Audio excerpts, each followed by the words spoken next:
It's often said that if you really want to understand something, then what you should do is build it. Now take something like your own hand. Do you really understand how it works, what it's made of, how it functions? Well, one way to find out would be to make a machine that behaves just like that. For a very long time, that was an impossible dream. The idea that there could be machines that could behave exactly like our own bodies seemed entirely out of reach.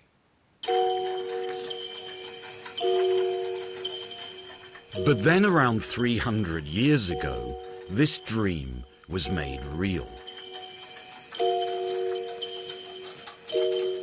This is an automaton, a self-moving machine that simulates the actions of a living being. This elegant young artist first went on show in France in the 1770s. In those days, Europe was full of automata like these.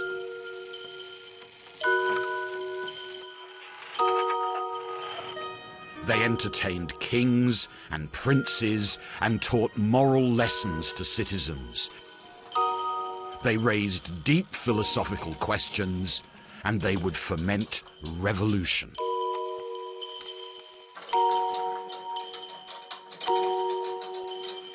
Automata were masterpieces of art and engineering, forgotten wonders of an extraordinary age. This film is their story.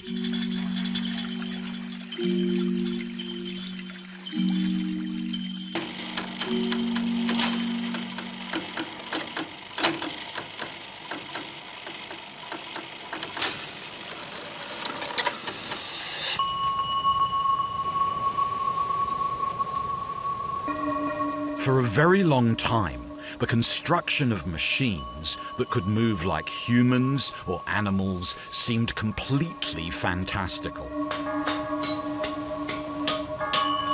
But in the Middle Ages, a new form of technology was developed that could begin to make complex, controlled, and regular movements.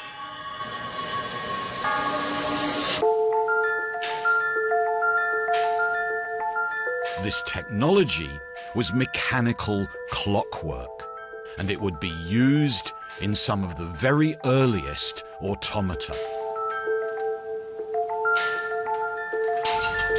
The development of clockwork was driven by a new type of social organization, the burgeoning medieval city. For medieval city-states, clockwork offered a vital tool to help govern their population. The city was home to explosive tensions. The city air made people free, so it was said in the Middle Ages, and what that meant was a big urban problem. Masters and servants, traders and employees were at each other's throat. In the city, there was plague, and there was fire, and there was civil strife.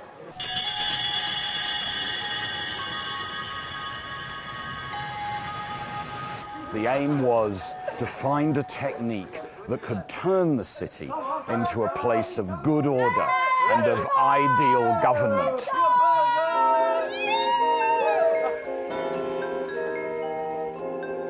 Clockwork could offer the solution.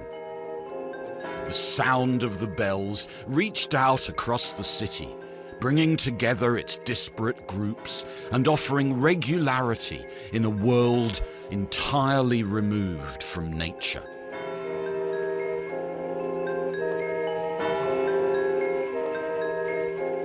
Cities soon began building spectacular clocks to showcase their power. And these clocks would become home to some of the earliest automata.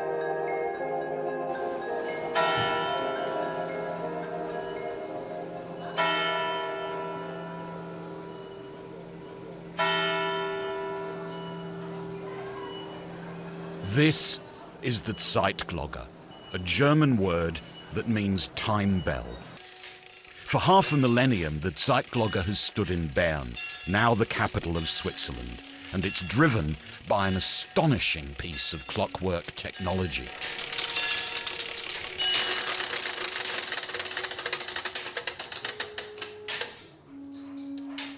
This is the machine at the heart of the Zeitglocke. Its beat, its to and fro movement, is the beat that drives the time system of the city. These complex gears, coiled ropes, and moving weights are a system designed more than 500 years ago, and they're still working perfectly. Right at the top of the machine is a device which turns the energy of the weights into the system that marks the minutes and the hours. Almost as soon as such devices were built, their fluttering, their oscillation, their regular movement was compared with the movement of the human body. The analogy between clockwork and the body inspired the engineers of the Zeitglocke to experiment, to combine clocks with art, with sculpture, and with design. Clockwork could now be used to bring machines to life.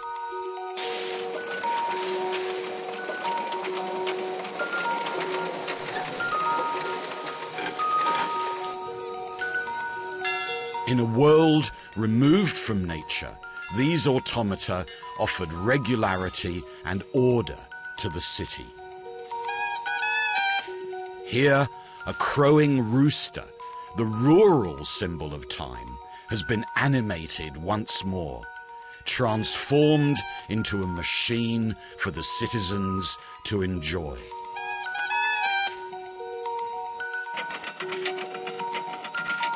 The Zeitglocke and its theatre of machines was a vision of the world that the city dwellers had left behind.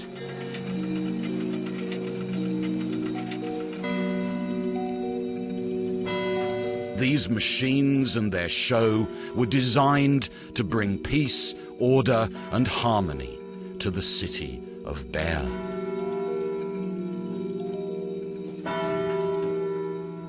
The great mechanical clocks of the medieval European towns were intensely public structures.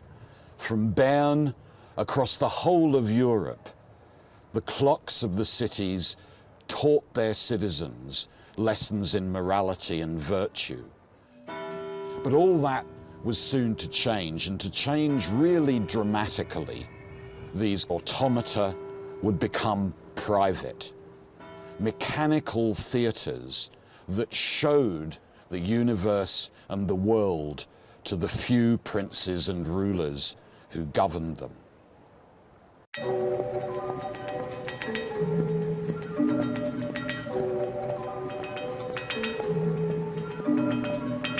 One of the largest and most spectacular of these new private automata was built in the 1740s in the rich and prosperous town of Salzburg in Austria. It would be created especially for the Hellbrunn Palace, a fabulously extravagant summer retreat designed to satisfy the private pleasures of the ruling classes. This was a place of lavish excess, its gardens filled with strange devices designed to entertain and titillate. But one machine surpassed them all in scale, ambition, and technical sophistication. An automaton in the form of an entire working city.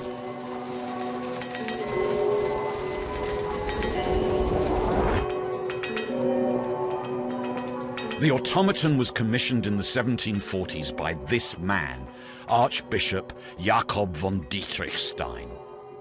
For him, the machine was the vision of a perfect society. A city populated by well-behaved, obedient, automaton subjects.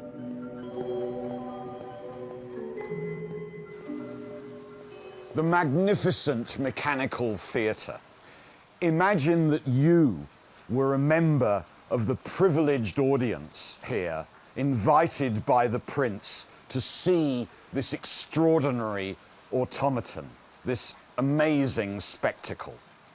What you're looking at is a harmonious, orderly, and entertaining vision of the way the city works, or rather, the way the city should work.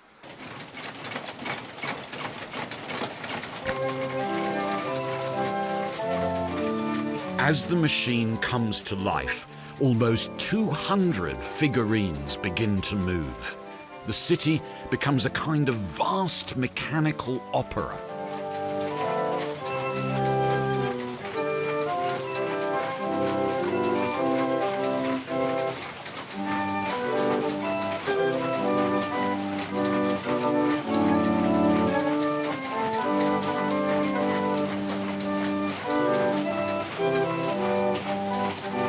Beneath, water pressure turns a wheel that is connected via a series of gears to the entire machine. Here, this metalwork acts like a set of instructions, guiding each of the figures to perform their actions at different intervals.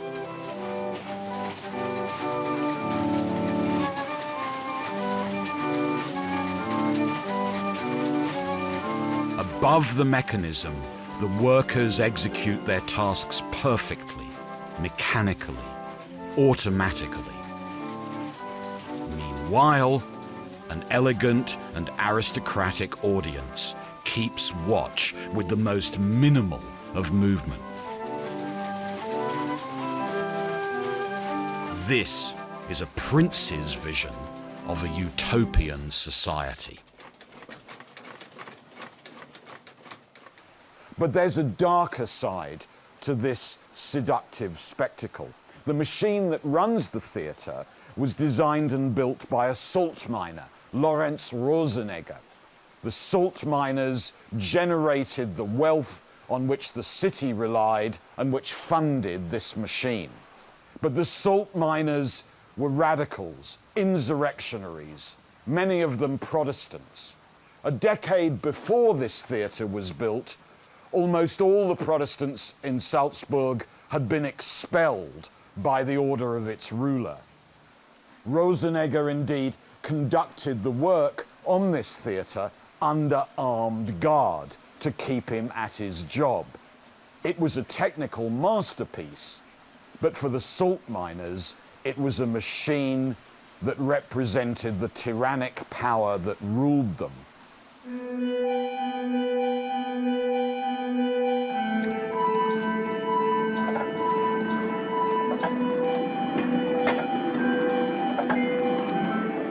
The Hellbrunn Mechanical Theatre perfectly encapsulates the contradiction at the heart of all 18th century automata.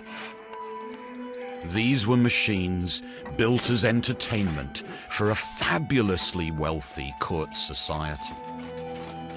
But their mechanical ingenuity, their artfully carved exteriors, their very soul came from poorly paid artisan workers.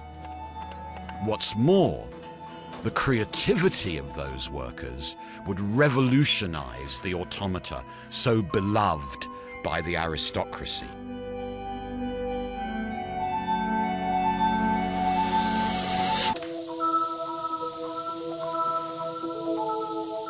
In the 18th century, artisans in the workshops of Europe began developing ingenious ways with which to miniaturize the components of clocks and watches. With these new, smaller mechanisms, automata changed. They no longer had to be rooted to the spot.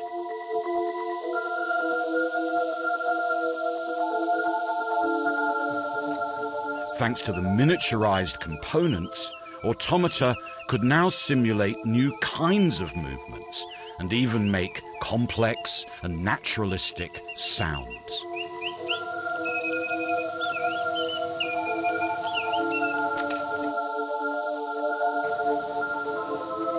To see how some of these amazing feats of miniaturization were achieved, I've come to meet Jonathan Betts, Senior Curator of Horology at the Royal Observatory in Greenwich.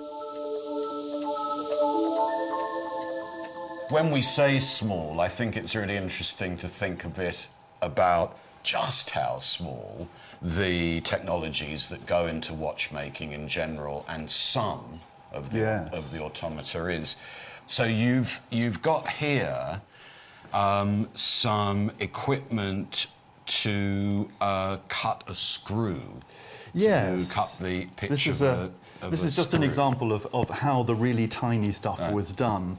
Maybe it would be clear if we start with how it's done on a scale we can see more easily. I mean, in the 18th century, screws were basically made by forcing a plain steel rod into this thing called a screw plate.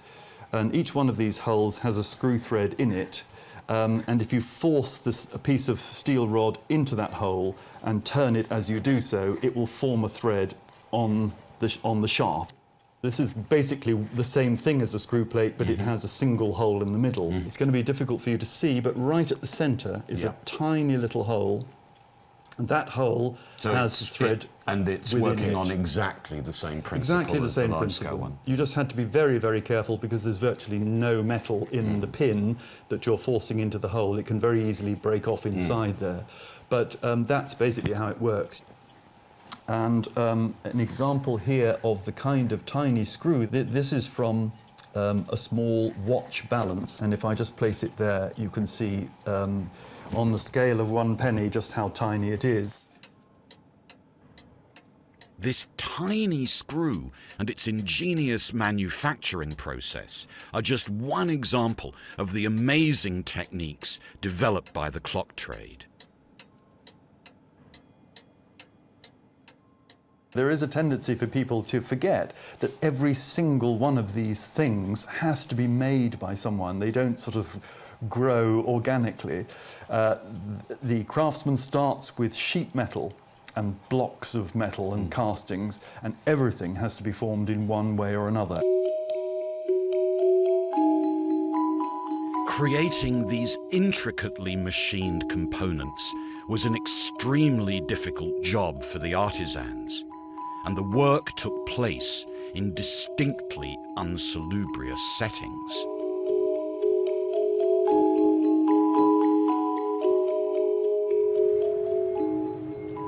Automata may have been put on show in palaces and courts and elegant gardens, but they relied completely on the extremely skilled work of badly paid and ingenious artisans, men and women of the clock trades. These trades centred on the working class districts of the great European cities. In London, for example, around Clerkenwell, there would be streets in which each house would specialise in a different component of a watch or clock, and then a master would arrive and put those components together.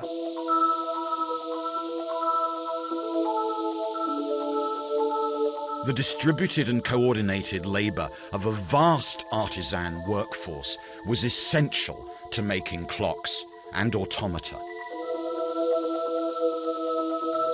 But life as an artisan in the clock trade was tough. In places like this, gathered round a table would be half a dozen workers devoted entirely to one specific task of the trade. They'd be preparing the spring drives that were the source of energy for each clock. They'd be cutting a gear of exquisite tininess inside the watchwork itself. This was hard, painful labour that required the most intense attention, lit only by candlelight. One's eyes could fail, you could damage your limbs. And yet, while this was challenging and difficult work, it was also innovative. It was here that new tools, new machines, new kinds of designs were constantly being developed.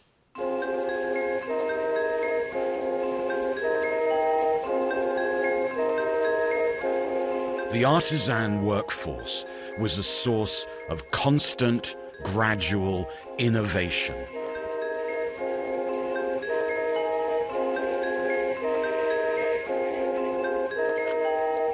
What had once needed an entire clock tower could now be made to fit snugly into the palm of one hand.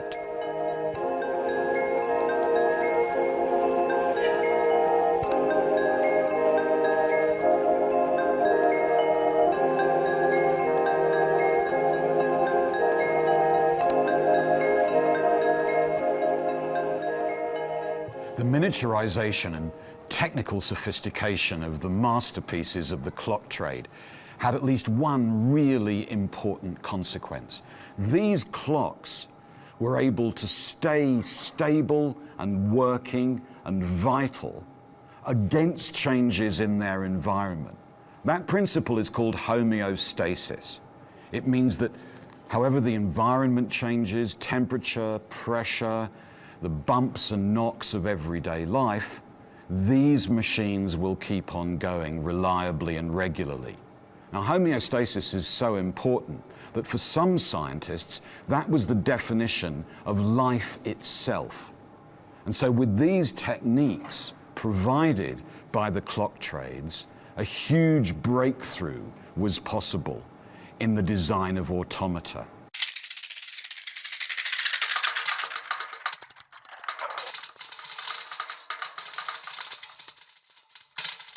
Automaton makers could perhaps not just imitate, but simulate living beings.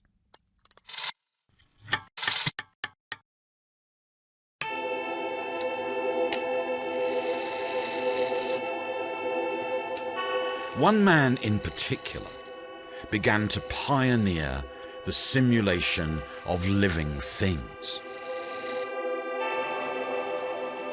His name was Jacques de Vaucanson, and he succeeded in building some of the most beautiful and complex clockwork beings of the era. Vaucanson was convinced that there was no significant difference between humans and machines. He spent his nights attending anatomy classes, studying in extreme and gory detail the way the body worked.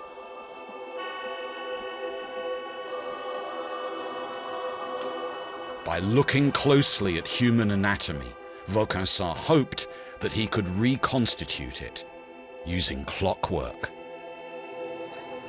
His ideas were part of a novel way of thinking about the human body that began to emerge in the 18th century.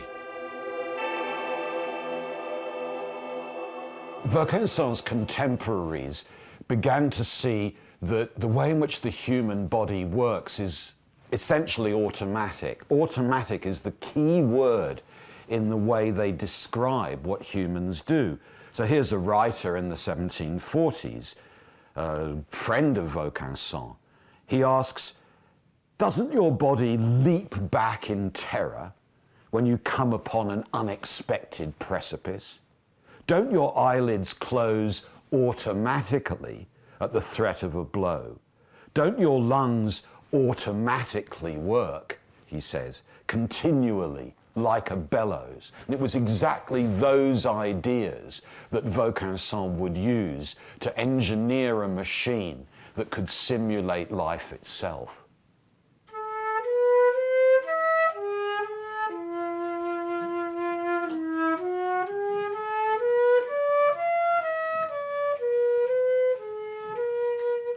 By studying the activity of flute playing in great detail, Vaucanson was able to build a device that actually played the flute. There was no music box hidden inside this masterpiece. Mechanical lungs and a silver tongue controlled the movement of air.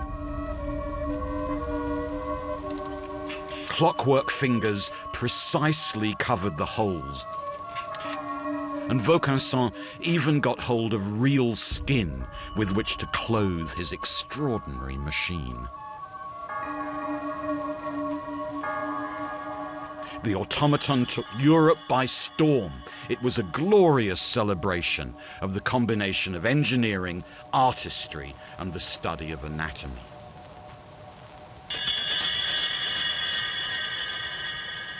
Unfortunately, Vaucanson's flute player does not survive.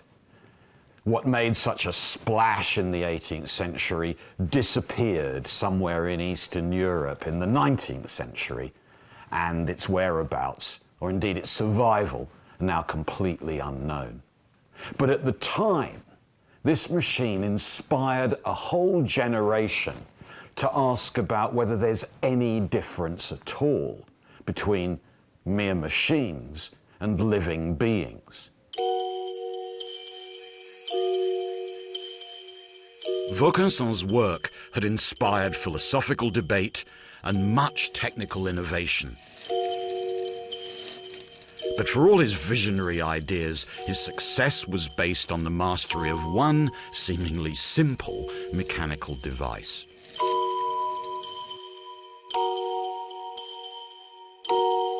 A circularly shaped piece of metal known as a cam.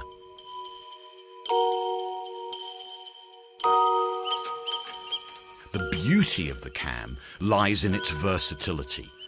Anything that the machine needs to do can be cut into the undulating surface of the cam. The edge of the cam is simply a way of turning circular motion into up and down or backwards and forwards motions. And these motions can be of the most various kind. A feather, a bellows. The movement can be of an amazing range of things. The possibility for variation and design becomes infinite.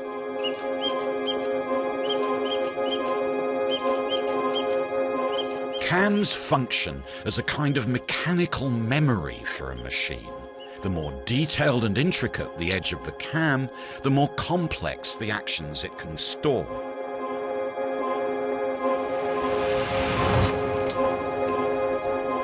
Automaton builders focused on this device, constantly refining and developing the cams.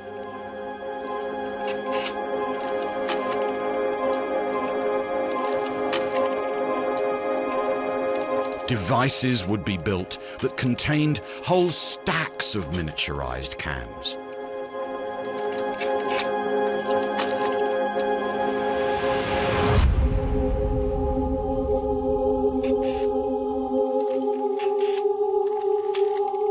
One of the most remarkable realizations of cam technology is a device in the shape of a small boy.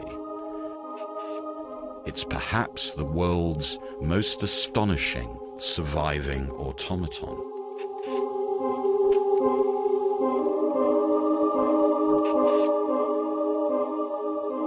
What's on this card is a piece of writing made by a 240-year-old machine. One of my favorite machines, one of the most magnificent automata of the 18th century. It's this boy, this writer. He was built in Switzerland by Pierre-Jacques Droz, one of Switzerland's greatest clockmakers. And the aim was, I think, to mechanize reason and automate the passions. Jacques Droz was about 50 years old in the early 1770s when he designed and built this masterpiece. Inside the boy are almost 6,000 parts. What's astonishing is that every one of these crafted components has been refined and miniaturized to fit completely inside the body of the boy himself. What Jacques-Droz did was to use the technologies of homeostasis, of miniaturization, to build really a true automaton. Inside the little writer is all his source of energy and all the machinery that drives him. He works on his own.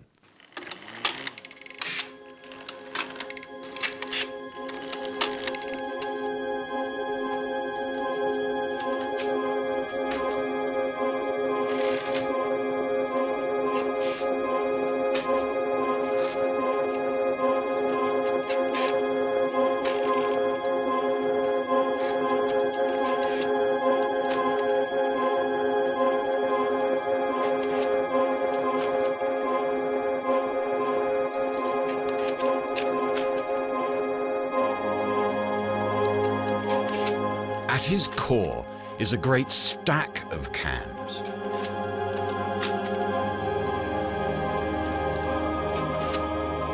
As these cams move, 3 cam followers read their shaped edges and translate these into the movement of the boy's arm.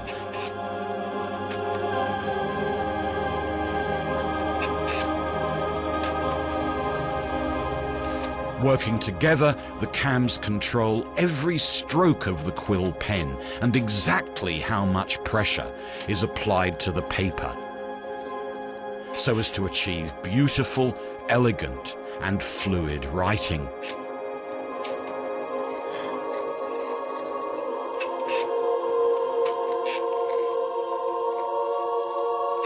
With this sublime machine, Jacques-Droz had reverse-engineered the very act of writing.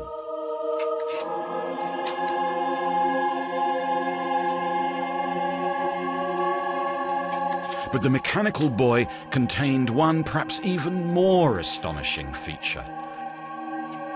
The wheel that controlled the cams was made up of letters that could be removed and then replaced and reordered. These allowed the writer, in principle, to make any word and any sentence. In other words, it allowed the writer to be programmed.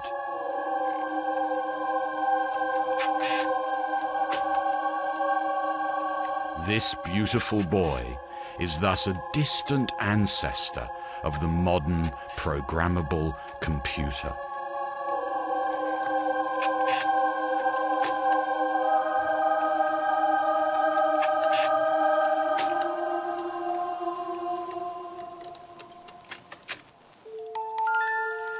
The writer was one of the most technologically advanced objects of the 18th century, but it was also one of the most socially exclusive. Like many other automata of the age, it was a private spectacle, only to be seen by the very privileged few. But that was soon to change. At the end of the 1700s, the playthings of the aristocracy would be turned against their patrons in the most dramatic way imaginable.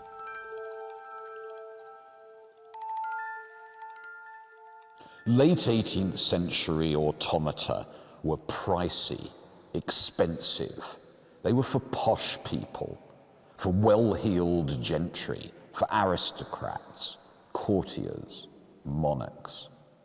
When Jacques-Droz brought his machines to Paris, he made sure that only the extremely wealthy could see them by charging ludicrously inflated prices and then proclaiming that no servant would be allowed in to see the show. The courtiers and the automata that fascinated them began to resemble each other too closely, because the resemblance was spotted by radicals, republicans, and revolutionaries, and they exploited it mercilessly.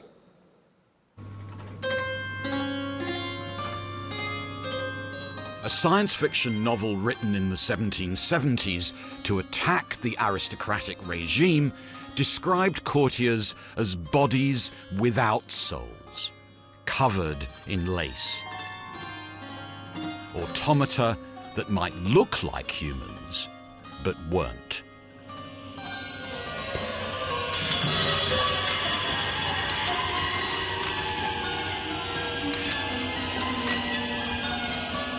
Radical pamphleteers pointed out that while it was easy to be an automaton, like the king, it was very hard to build one, like the artisans. Craftsmen were surely nobler than royalty.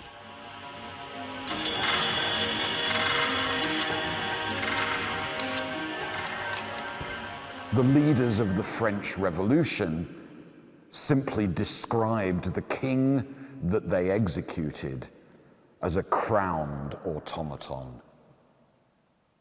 By describing monarchy as that kind of automatic machine, it became possible to destroy it.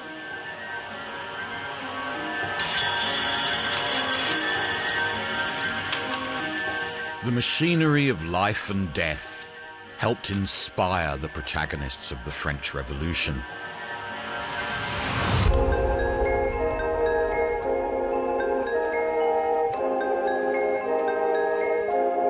As the court society that had funded and built many of the grandest automata collapsed, these extraordinary machines would begin to change again. Automata became highly sought-after commodities in the newly emerging worlds of global trade.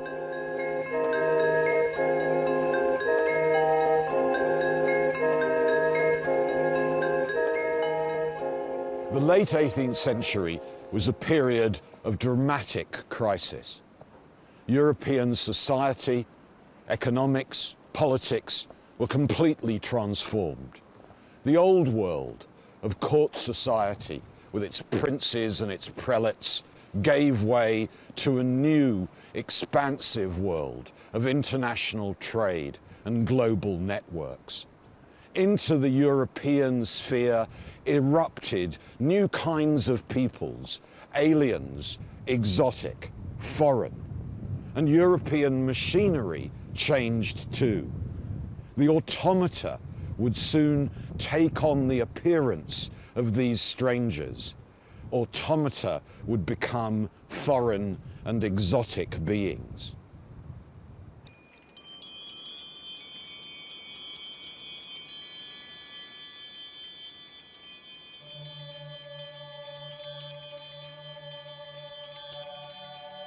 These two extraordinary machines represent some of the first of a new kind of automaton that began to appear towards the end of the 18th century. It's likely that they were made for the great London dealer, entrepreneur, and automaton salesman James Cox sometime towards the end of the 1700s. And they were made specifically to be exported to China. At the very end of the 18th century, Europeans were desperately trying to find anything they could sell to the rich and powerful Chinese. James Cox soon realized that while the Chinese were deeply uninterested in most of the trinkets that the West produced, the one thing they did desire was automata.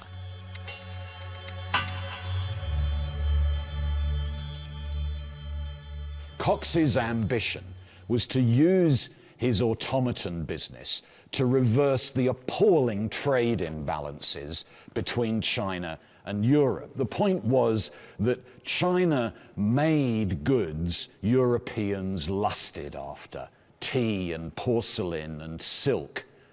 And the Chinese didn't seem to want anything that Europe produced, and this was the exception. Cox openly boasted in London that by manufacturing and then exporting clocks like these, he could make, as he put it, Asian luxury serve the arts of Europe and at last win cash for the really cash-strapped European trades. With the Chinese buying up automata in large quantities, London workshops and showrooms expanded and flourished. As money poured in from the East, lavish exhibitions attended by fashionable London residents were held to help promote and sell these new and highly exclusive commodities.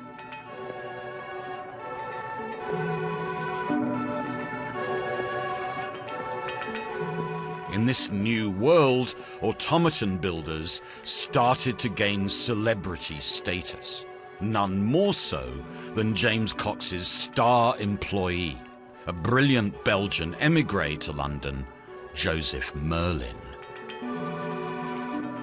Merlin cultivated a deliberately eccentric public reputation. He'd appear at showrooms and fashionable parties, dressed up as a barmaid with her own drink stall, playing the fiddle, and travelling round the room on his own newfangled invention, roller skates.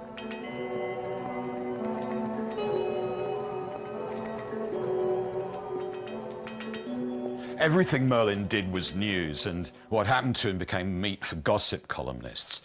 Sometimes things didn't go entirely smoothly. He was at a party in Soho, and of course he turned up with his roller skates, playing his violin, passing drinks round the room. And I've got here a report of what happened next, written by a journalist at the time. Having no means of retarding his velocity, or commanding his direction, we're told, Mr. Merlin impelled himself against a mirror of more than £500 value and dashed it to atoms and broke his violin to pieces and wounded himself most severely. But although Merlin may not have been brilliant as a roller skater, he was unparalleled as a designer of automata, and these machines would astonish the late 18th century public.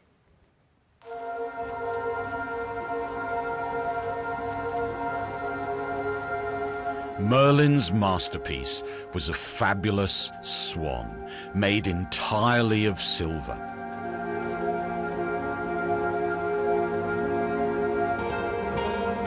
It's one of the most revered automata of the age, and it features both ingenious clockwork engineering and visionary artistic flourishes.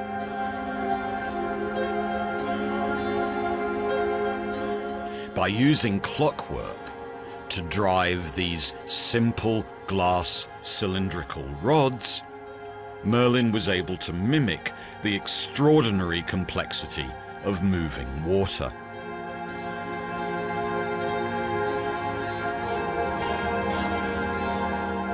As the light catches the twisted and imperfect surface of the rods, it creates the unmistakable reflection of water on the underside of the swan.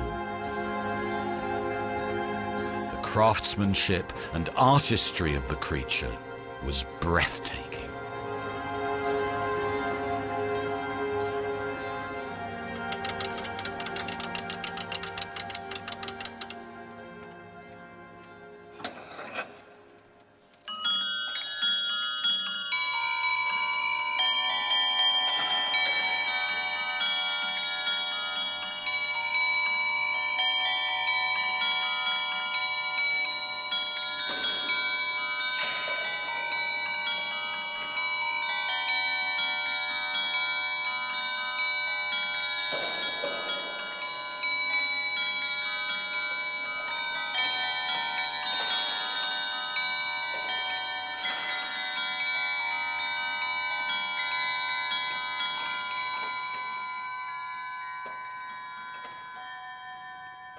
a mechanical marvel. When we look at the swan executing its actions with extraordinary precision, a masterpiece combining the clockmaker's art and the skill of the master jeweler, we can easily imagine the effect this device must have had on London audiences in the 1770s. It made Merlin's reputation as the social celebrity he'd always wanted to be. Celebrity culture at the time flocked to see this device, to gawp in amazement at this triumph of beauty and of technical skill. The success of devices like the Swan and the celebrity of their makers established a huge audience for automata.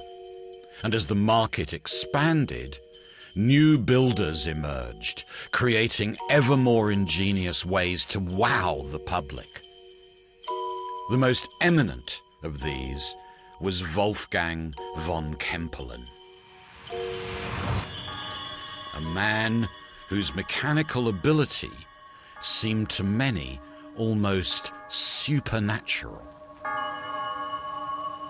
Von Kempelen became famous for creating a device far in advance of any machine that had ever been built.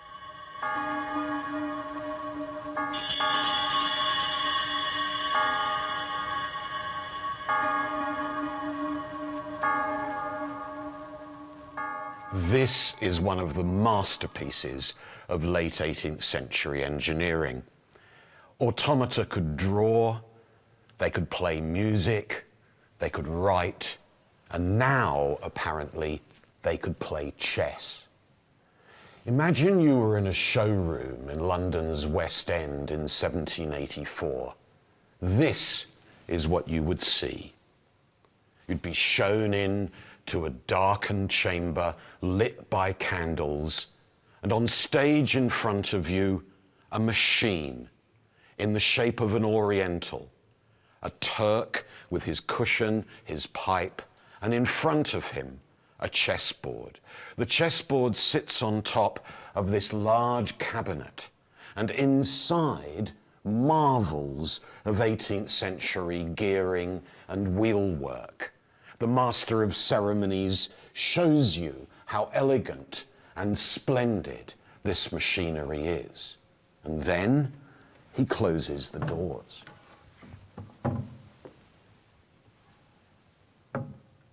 The machine has to be wound up.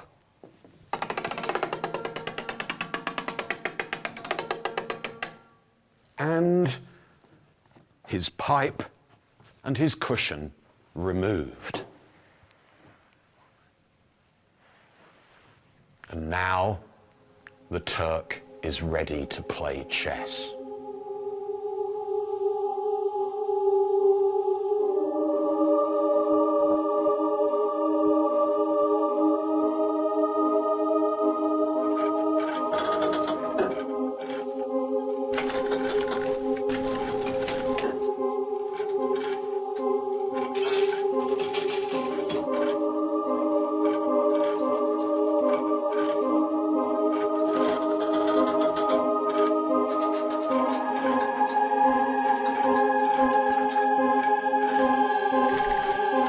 Clockwork seemed to be mimicking human reason.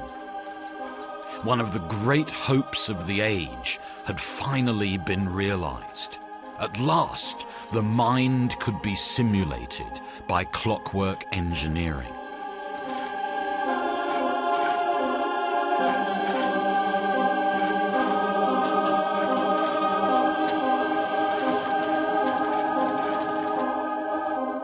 The Turkish chess player went on tour throughout Europe. Almost everywhere he went, he won. In cafes, academies, and courts, the Turk was able to invent new chess openings and destroy the reputation of numbers of expert players. As almost nothing else could at the time, the Turk demonstrated just how ambitious, just how endless the possibilities were for engineering, mechanism, and design.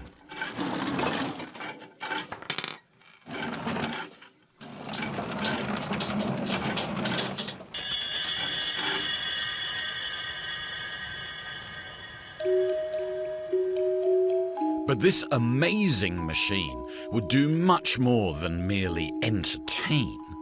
It would inspire one of the most important inventions of the Industrial Revolution.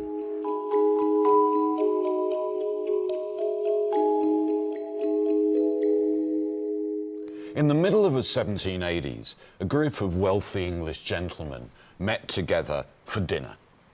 And at their dinner party, they discussed one of the really major problems of the British textile trades. The problem was, could the process of weaving, one of the most complicated activities in industry, could there be a machine that could do something like that? Well, one of the guys at dinner had seen the Turkish chess player down in London, and he'd been completely amazed by what this machine could do. He reckoned that if there was a machine so ingenious that it could play chess, surely it would be possible to design a machine that could weave cloth.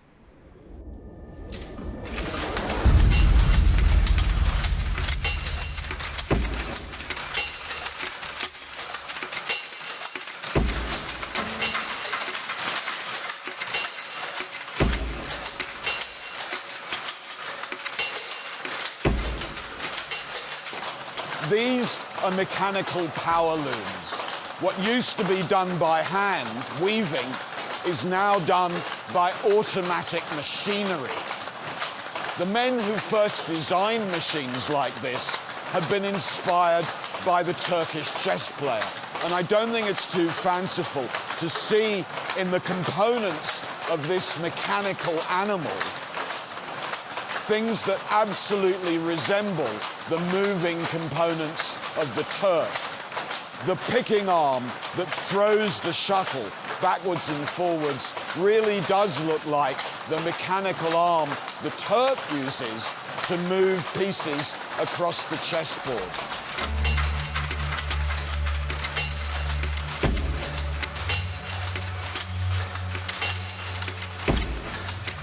Once upon a time, automata had been there for entertainment, and now a range of automatic machines like this would revolutionize the world.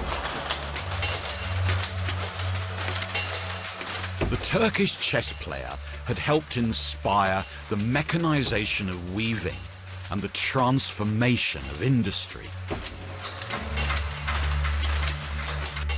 But the machine was not all it seemed.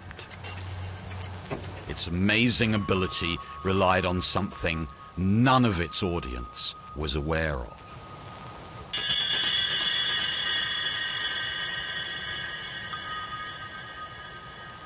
In the end, the Turk's secret was revealed. As you can see, I'm sitting here inside the Turk. Despite appearances, there was more than enough room inside the cabinet for a fully grown human being to sit in some comfort. From inside, the operator could guide the Turk's arm, picking up and moving pieces at will. And they could follow the course of the game by looking up from underneath at the chessboard on top of the cabinet. So the Turk was an experiment about confidence.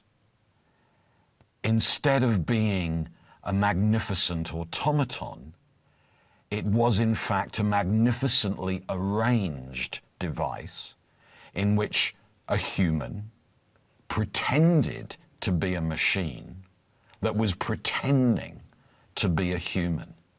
A vision of the fluidity, the ambiguity that characterized the boundary between humanity and technology, between people and machines.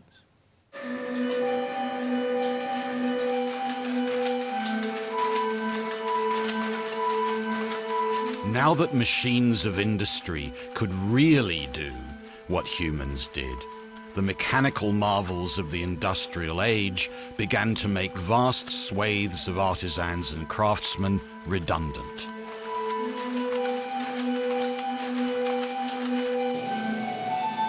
Having finally succeeded in building devices that could mimic the actions of the human body, the artisans had unwittingly created machines that would now be used to replace them.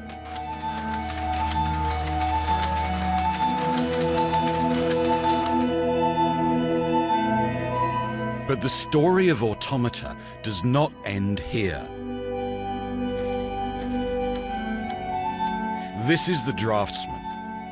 It is a stunning example of what is perhaps automata's greatest legacy: the ability to store memory and then reactivate it at will. All the information to recreate this intricate picture is held in a complex stack of cams that guides the movements of the pencil. This idea of storing information in the changing surface of a disk would, amongst other things, inspire the birth of the technology of recorded sound.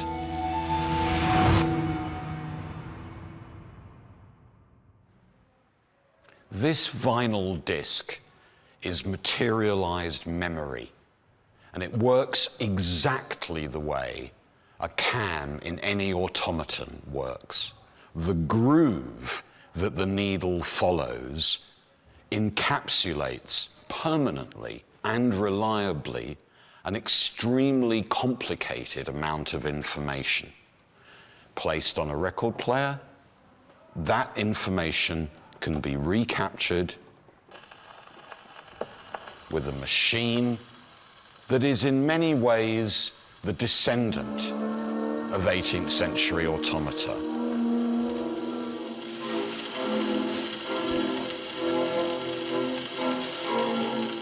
Recording technology doesn't just capture sound, it also tries to bring it back to life.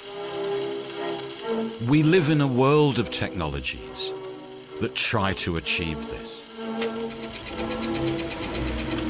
In cinema, we have a machine that captures the light and then brings it back to life.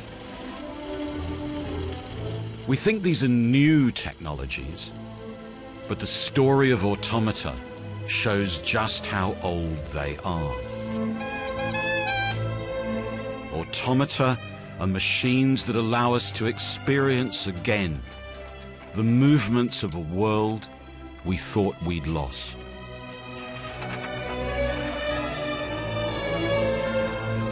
They were built by people who dreamt of a new relation, a better relation between humanity and technology.